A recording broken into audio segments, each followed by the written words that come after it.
Hey everyone, this is Samantha, founder and host of Type 1 Tribe, an interview series with T1D leaders all across the world.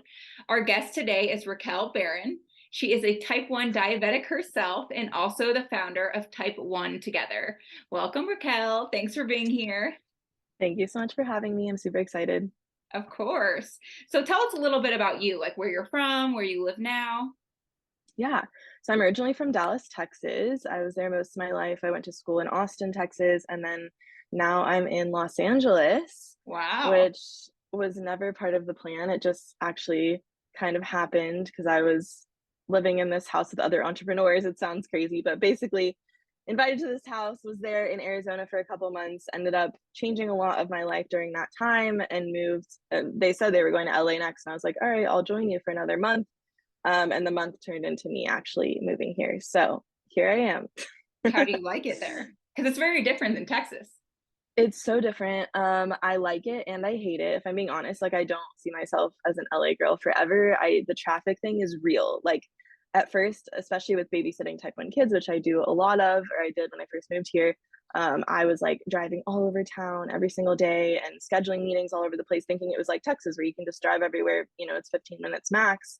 And here it's like, it really can be an hour to get not very far. So it's been an adjustment there. But I love the ocean and being by the water, and the Type 1 community here is very amazing. I've met a lot of great friends through that. And yeah, I think it's a really great place to grow Type 1 together.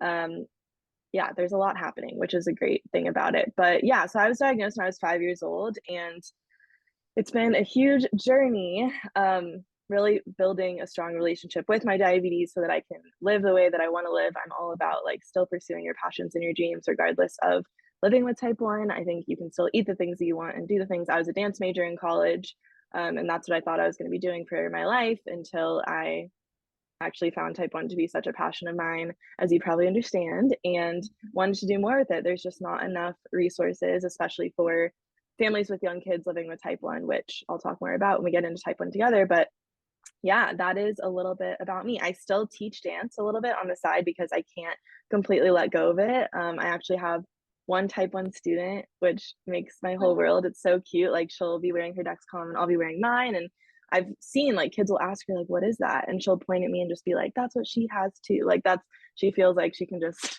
put it off on me, which is great because it's a lot to deal with at that young of an age. So that was a Yeah, tangent. But yeah, yeah, I a little can't about me. imagine. So what type of dance is your favorite?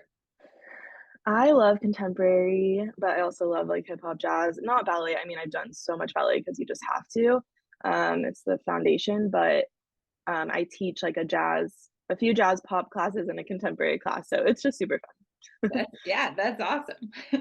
So I know you were little when you were diagnosed, but do you remember anything about your diagnosis story or anything from maybe your parents that they've told you? Yeah. So I had a pretty lucky diagnosis story, actually. I was coming up on my fifth birthday, and I was like at a friend's house. The mom made cookies and I like didn't want to eat them, which was very unlike me. I'm a big sweet person. And I started getting sick. I ended up coming down with some sort of virus, which I now know is often what brings out type 1. Um, and I guess like she wasn't too concerned, but then I did have my 5-year-old checkup. And so she asked them, like, I don't know what's going on. She's been acting a little bit weird. And they pricked my finger, which is really rare. I hear so many diagnosis stories where it's like, they ask them to check their blood sugar, and the doctor's like, no, there's no reason. So they did. And I don't think that was dangerously high. My mom doesn't remember the number, but it was to the point where they were like, okay, just bring her back tomorrow after she eats something really sweet and sugary. So she took me, she was like, easy, I'll get her a donut. We did that, went back, and I think I was still a little bit high. So they said, bring her back again tomorrow, completely fasted. I know, weird. So she did that again. And at that point, they could tell my blood sugar was just high. And I'm guessing it was in like the 300 range since they weren't so concerned. And they were like, okay, I think your daughter has type 1. She needs to go to the hospital. But there was actually no space at the hospital at the time. So I had to wait another night.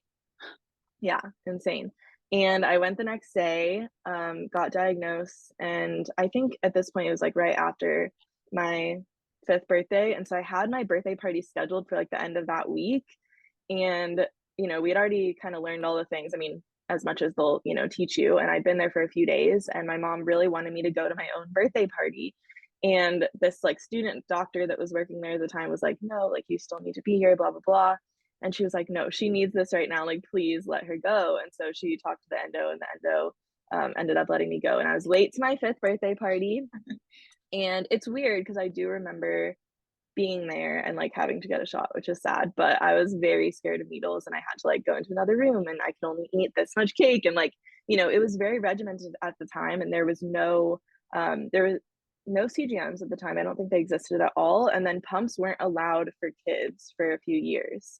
So I was just on shots for a while doing the finger prick thing, and that was my normal. So yeah, it's weird. Like I do remember little moments, and I don't remember most of my time being 5, but there were times that stuck with me. So yeah. Yeah, well, it was a life-changing moment, so I'm not surprised something stuck with you. But yeah, your Yeah. numbers must have not been that high, because I feel like if they were really Right. high, you would have, I don't know, been rushed to the hospital or something. Right. I don't think I had any symptoms that my mom like was, like I wasn't like peeing a lot for sure, or, like losing weight yet. So I somehow was able to catch it early, which I know is so rare.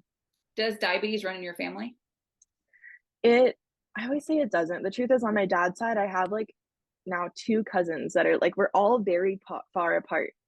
But it is on that side of the family, and so I guess it does, but nothing that we would ever think. But But it's all through my dad's side, which makes sense because type 1 usually travels through the father's side anyways. right. Okay, so they have type 1, your cousins. Yeah. That's crazy.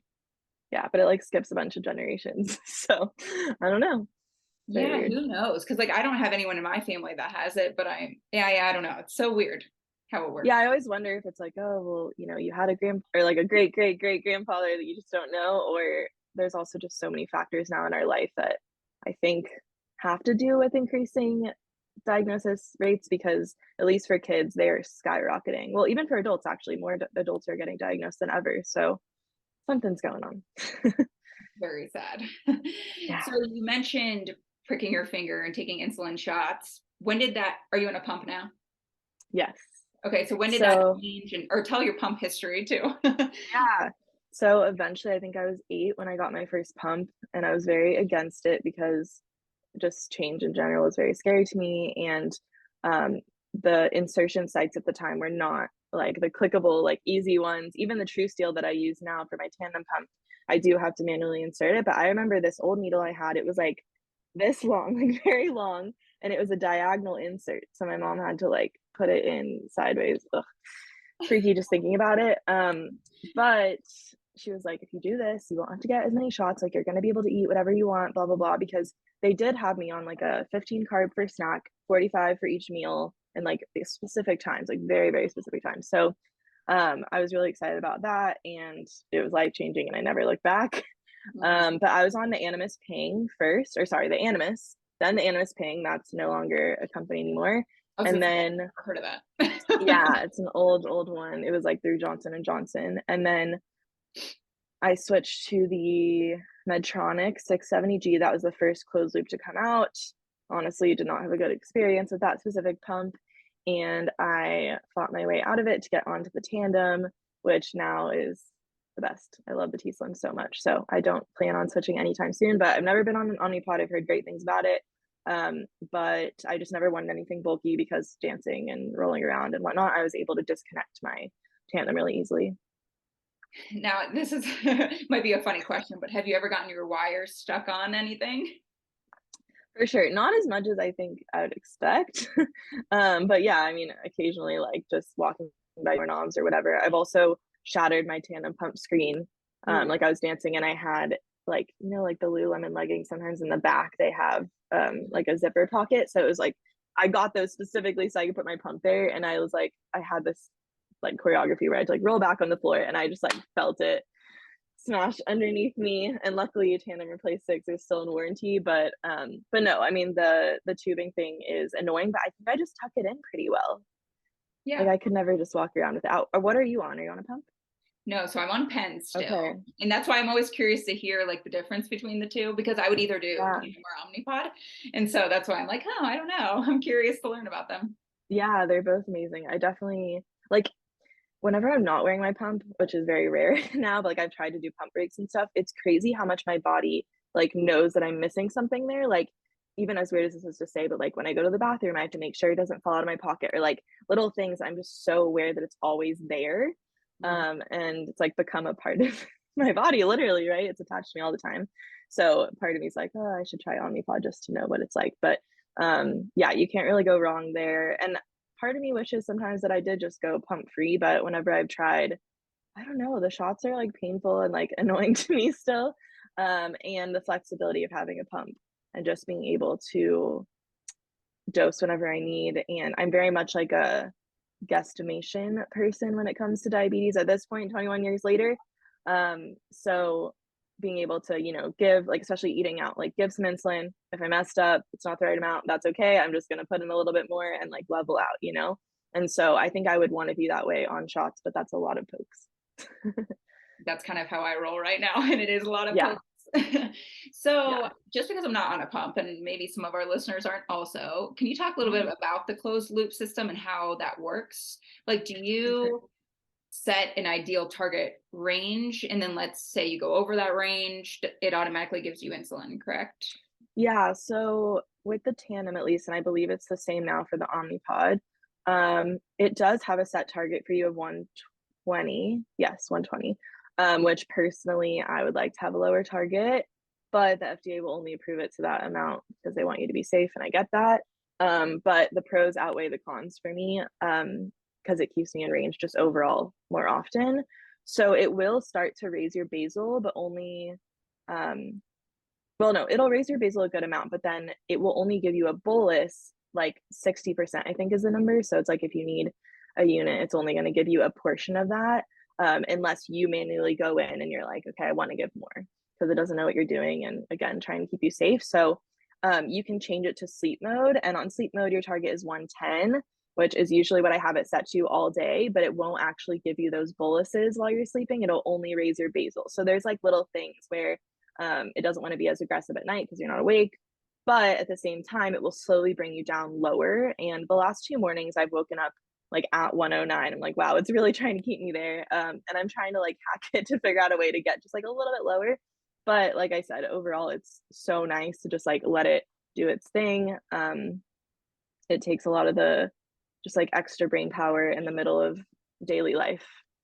Yeah. So, yeah. That's really interesting you just mentioned the morning though, because I've been running high in the mornings, and on Yeah. pins, there's not really much you can do about that, because it's just me having to Yes. wake up and give myself something. So that's interesting. Yeah. Are you familiar with the dawn phenomenon and what No. that is? Okay, so in the morning, everyone, type 1 or not, your blood sugar naturally spikes. I think it has to do with like your liver dumping sugar. I don't want to say it wrong, but it's common. So like as soon as I wake up, I always start to go up as well.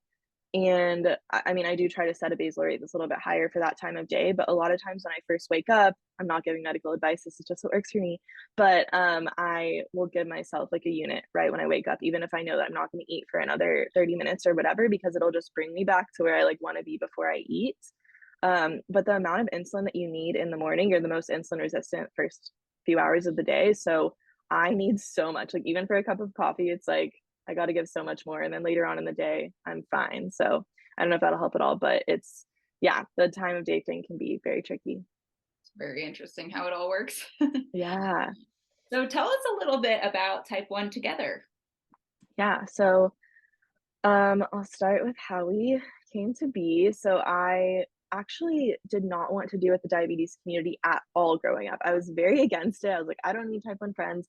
I thought I was too cool for those lame. And I ended up going to like a 1 week summer camp every year where I'd meet other type 1s. But other than that, I did not talk to anyone. And when I got to college, I learned about the College Diabetes Network, which recently renamed to the Diabetes Link, it's called.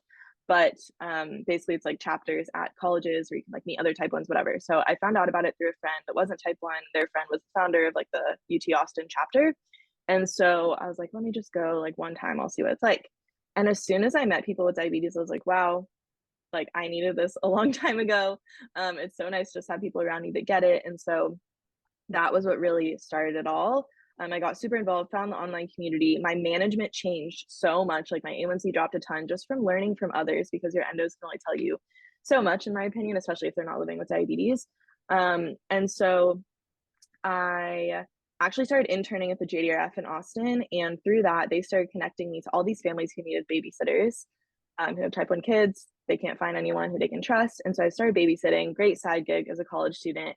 And I then started connecting all my college diabetes network friends to these families whenever I was busy.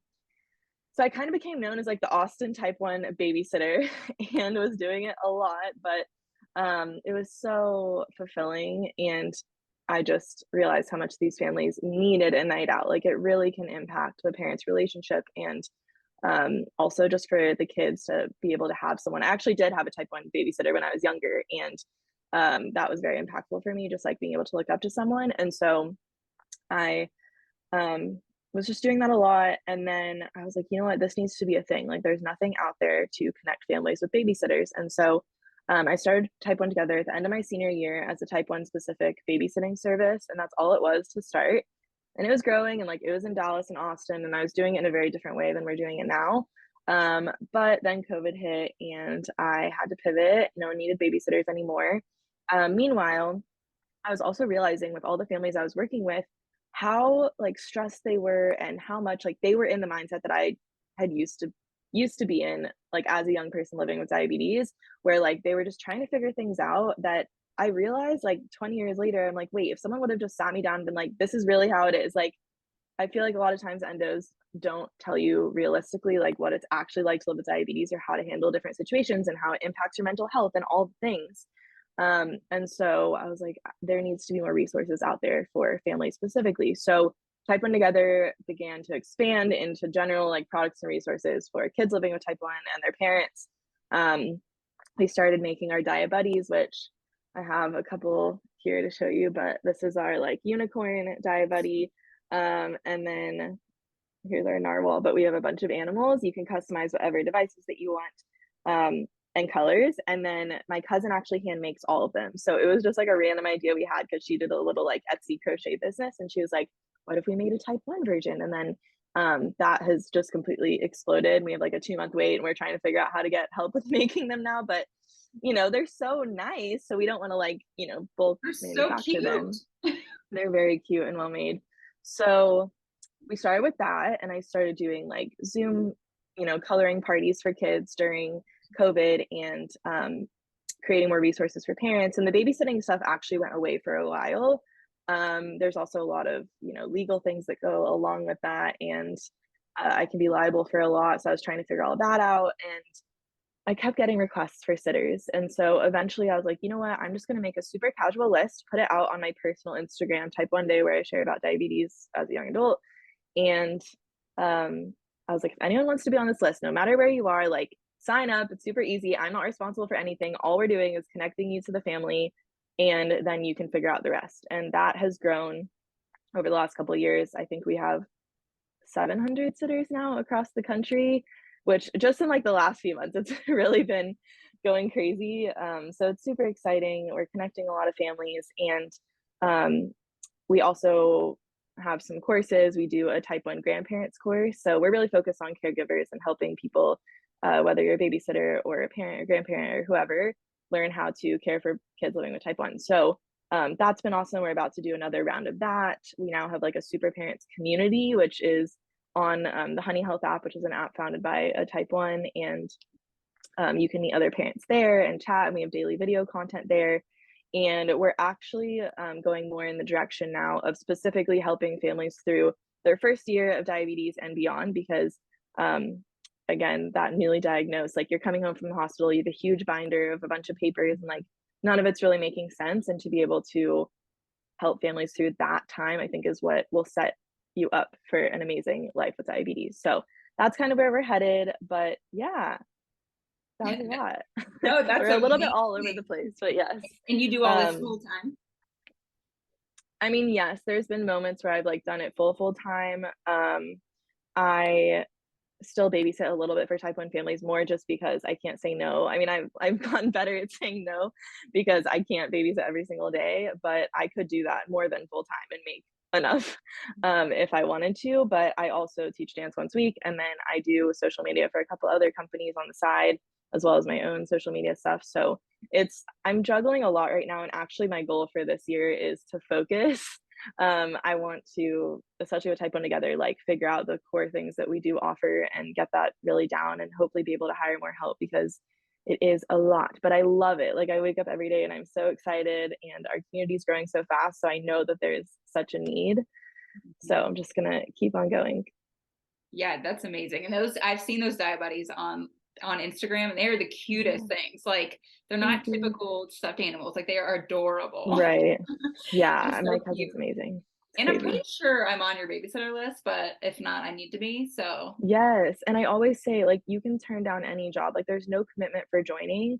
You're on there when a parent requests, like, let's say that there's a mom in Nashville that wants a list, we literally email their like, we do a specific email to that person, we say, "This is the list of Nashville sitters within an hour of you," and then, like, we're not posting all your info everywhere, and it's just your email and then any other notes that you wanna include, and then if they reach out to you, you can always say no, right? Like, there's no this is a free resource, like, we're trying our best to connect people and it can be hard when we don't have someone for everyone, but we're trying to grow and spreading the word is just really helpful to grow the list as much as possible.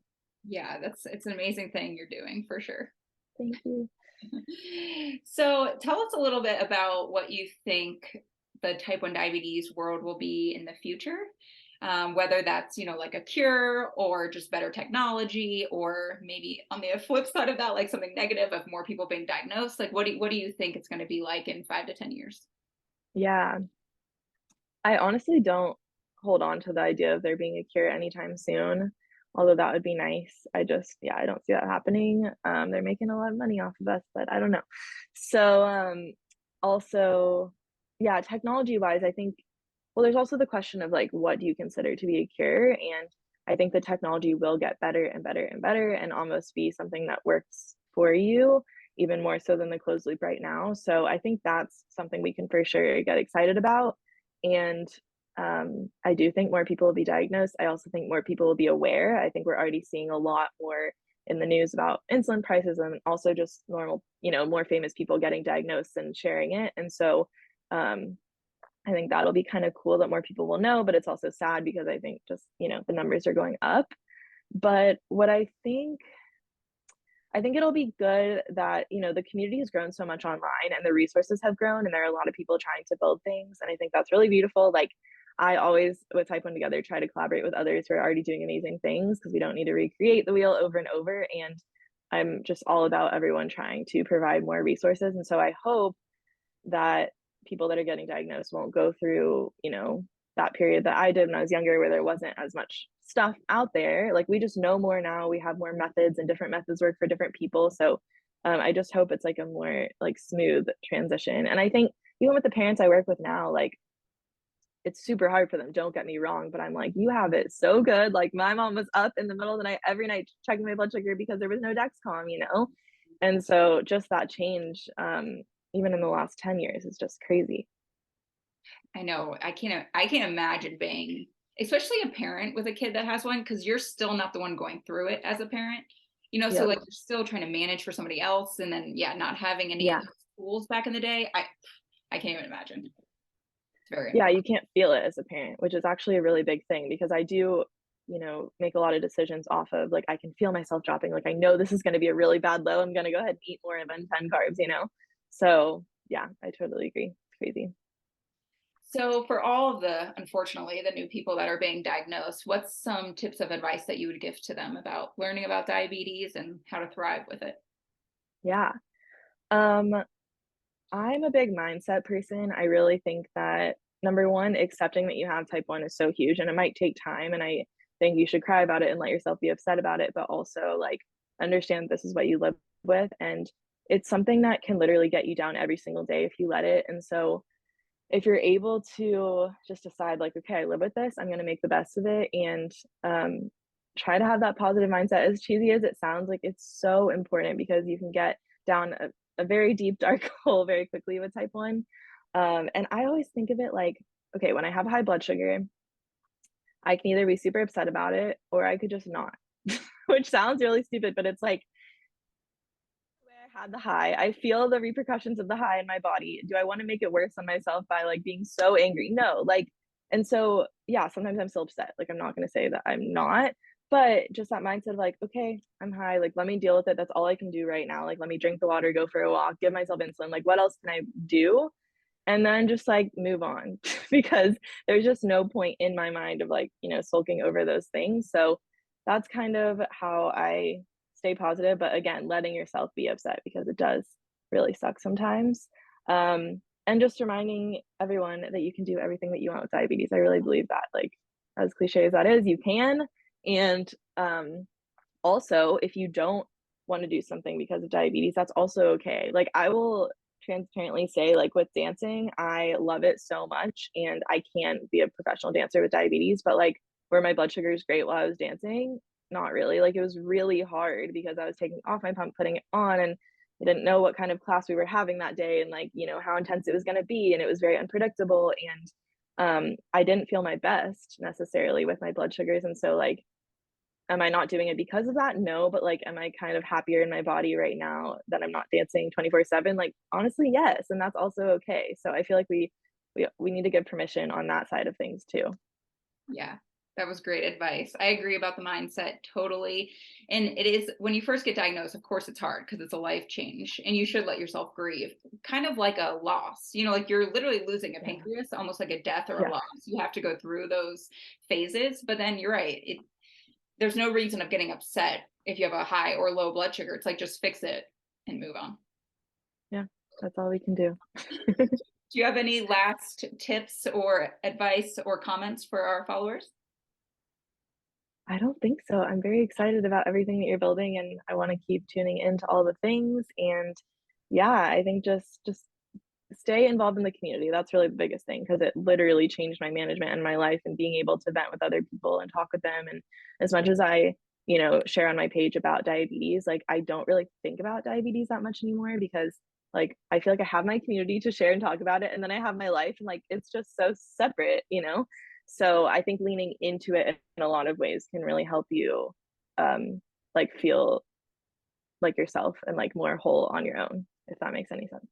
Definitely, yeah. So if people want to get in touch with you or buy a Diabuddy, how do they go about Yeah, so everything Type One Together is TypeOneTogether.com, and the Diabetes shop is gonna be closed until February 1st, just so y'all know. Megan's getting a little tiny break because she's sitting there crocheting all the time.